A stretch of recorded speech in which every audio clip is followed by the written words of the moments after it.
Assalamualaikum, halo semua. Kali ini kita akan membahas mengenai konsep pendidikan menurut Ki Hajar Dewantara. Kami dari kelompok 7 beranggotakan Renita Borusi Pangkar, Resi Nur Aisyah Atma, Reza Puspitasari, Salsabila Ramadhani Siregar, dan Saskia Wulan Suci. Biografi Ki Hajar Dewantara. Beliau memiliki nama lengkap Ki Hajar Dewantara, alias Raden Mas Wewardi Suryaningrat. Beliau berprofesi sebagai tokoh pendidikan. Beliau beragama Islam. Tempat lahir beliau di Yogyakarta. Beliau lahir pada hari Kamis tanggal 2 Mei 1889. Beliau merupakan warga negara Indonesia dan memiliki istri yang bernama Nyi Sutartina. Perjalanan hidup Ki Hajar Dewantara. Beliau menamatkan pendidikan dasar di Yogyakarta dan sempat melanjutkan pendidikannya di Stovia. Stovia adalah sekolah kedokteran di Jakarta yang didirikan khusus untuk orang Indonesia. Kemampuannya berbahasa Belanda digunakannya untuk menuliskan kritikan-kritikan terhadap pemerintah Belanda. Pada tanggal 3 Juli 1922, Ki Hajar Dewantara mendirikan perguruan taman siswa, yaitu sekolah nasional pertama bagi rakyat Indonesia. Taman siswa merupakan bentuk nyata perjuangan melawan penjajah karena beliau yakin bahwa pendidikan akan membantu mencapai tujuan, yaitu kemerdekaan bangsa. Jasa Ki Hajar Dewantara sangatlah besar dalam dunia pendidikan Indonesia. Beliau mendapat gelar Bapak Pendidikan Nasional dan tanggal lahirnya 2 Mei diperingati sebagai Hari Pendidikan Nasional. Selain itu, Ki Hajar Dewantara diangkat sebagai Menteri Pendidikan dan Kebudayaan pada tahun 1950. Ia juga mendapat gelar Doktor Honoris Causa di Universitas Gadjah Mada. Dan beliau diangkat menjadi pahlawan nasional pada tahun 1959. Ki Hajar Dewantara wafat pada tanggal 26 April 1959 dan dimakamkan di pemakaman keluarga Taman Siswa Wijaya Brata, Yogyakarta. Pandangan Ki Hajar Dewantara dalam pendidikan anak usia dini. Menurut Ki Hajar Dewantara, pendidikan merupakan salah satu usaha pokok untuk memberikan nilai-nilai kebatinan yang ada dalam hidup rakyat yang berkebudayaan kepada tiap-tiap turunan baru atau penyerahan kultur. Tidak hanya berupa pemeliharaan, akan tetapi juga dengan maksud memajukan serta memperkembangkan kebudayaan, menuju ke arah keseluruhan hidup kemanusiaan. Kebudayaan yang dimaksud adalah kebudayaan bangsa sendiri, mulai dari taman indria, anak-anak diajarkan membuat pekerjaan tangan, misalnya topi atau makuto, mayang, bungkus, ketupat, atau barang-barang hiasan dengan bahan dari rumput atau lidi, bunga, dan sebagainya.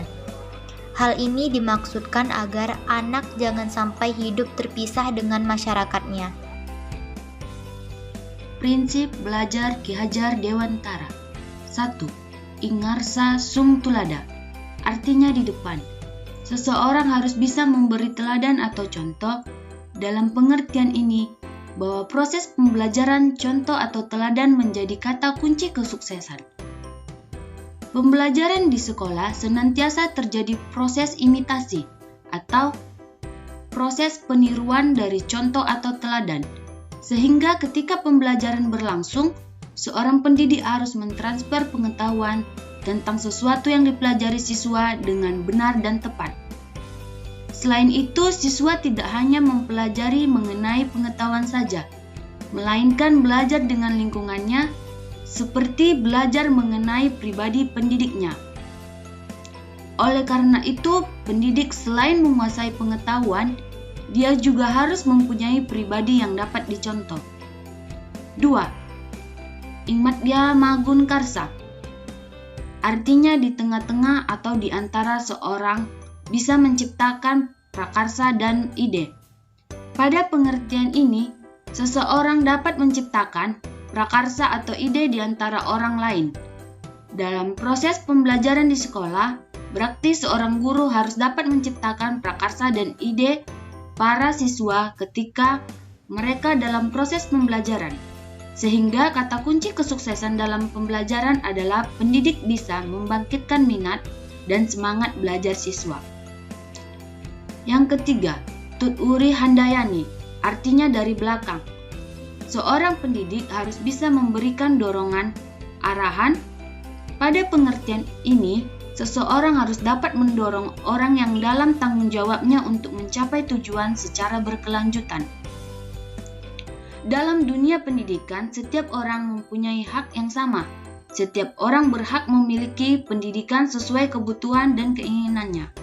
Konsep pembelajaran Ki Hajar Dewantara yang pertama yaitu kontinu, merupakan upaya untuk melestarikan kebudayaan di Indonesia yang dilakukan secara terus-menerus dan berkesinambungan agar kebudayaan di Indonesia tidak hilang, karena masuknya kebudayaan Barat di Indonesia dapat menggeser kebudayaan kita, sehingga di masa yang akan datang banyak anak muda atau generasi muda tidak mengetahui kebudayaan negaranya sendiri.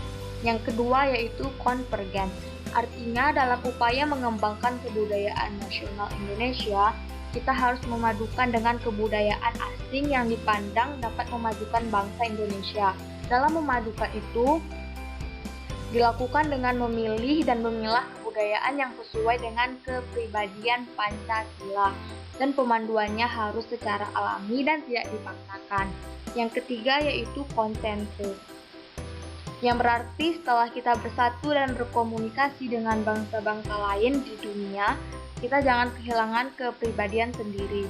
Bangsa Indonesia adalah masyarakat merdeka yang memiliki adat istiadat dan kepribadian sendiri.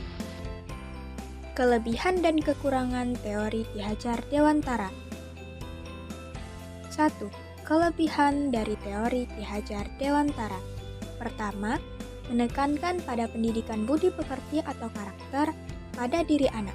Sebagaimana disebutkan bahwa pendidikan menurut Ki Hajar Dewantara adalah daya upaya untuk memajukan bertumbuhnya budi pekerti, pikiran, dan tubuh anak.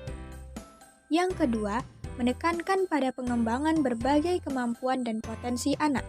Hal ini didasarkan pada pengertian bahwa pendidikan merupakan tuntunan dalam hidup tumbuhnya anak-anak.